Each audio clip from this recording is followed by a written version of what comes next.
mensupport, tapi ingat ya, kita bukan penyembuh, kita bukan menjadi jawaban, tidak. Kita menjadi perpanjangan tangan. Saya lebih suka pakai bahasanya kita perpanjangan tangannya Tuhan untuk bantu orang.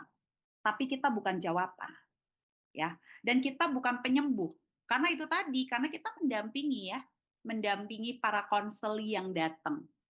Apapun ceritanya, seberapa hebat pun ilmu kita, seberapa bijaksananya pun setiap intervensi yang kita lakukan, ketika si konseli itu tidak mau memutuskan dirinya keluar dari fase kegelapannya, maka tetap dia nggak akan sembuh. Jadi ingat, seorang konselor sifatnya itu helper atau supporter. Ya, jangan ambil ranah untuk berubah. Oh, kamu kalau ketemu saya, kamu pasti berubah. Oh, jangan. Buang jauh-jauh pemikiran-pemikiran seperti itu. Ketika kita di dalam pelayanan, ya ingat, ada batasan-batasan. Ketika kita mengingatkan orang, kita memberikan masukan, kita menarik awareness-nya dia, menyadari dia. Ingat, semua harus pakai batasan. Jangan ke bawah stres. Contoh nih, udah 3 kali ketemu sama saya, contoh. Tapi kok kayak nggak ada perbaikan deh dari pola pikir. Ketemu ke-4 kali kok kayaknya balik lagi. Ingat, set boundaries. Ya, seorang konselor harus bisa memberikan batasan dan menyadari fungsi dia sampai di mana. Gitu. Jadi jangan jadi stres. Aku kan udah belajar psikologi nih. Aku tahu ini begini, aku tahu begini. Tapi yang kita hadapi mungkin terlalu kelam yang dia alami sehingga sulit sekali gitu untuk dia punya awareness tentang dirinya. Udah, jangan dipaksa. Ya. Kita harus tahu batasan, itu penting. Itu penting sekali sebagai seorang konselor, apalagi yang memang kita terlibat dalam pelayanan ya. Kayak even gitu banyak pelayanan di penjara.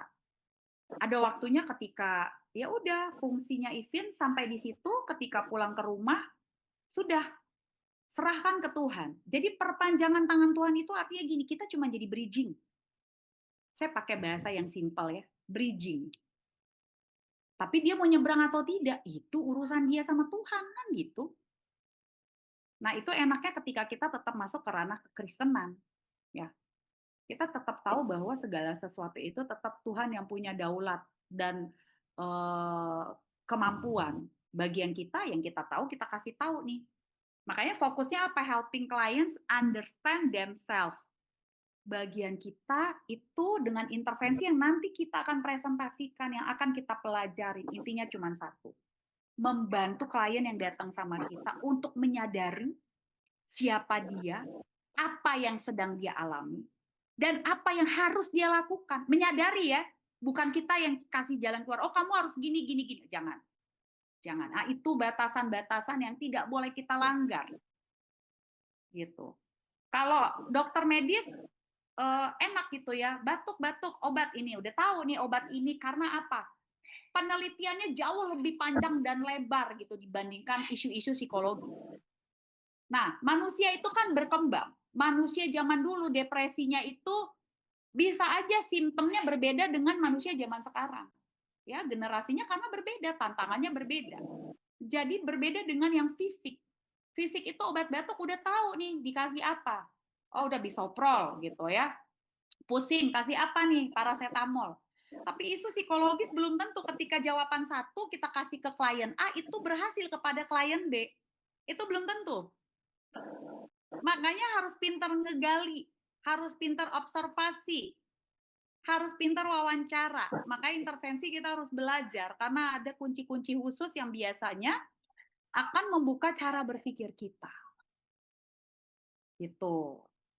Nah, materi saya cuma sampai di sini. Apa ada yang mau ditanyakan sebelum kita masuk kepada presentasi?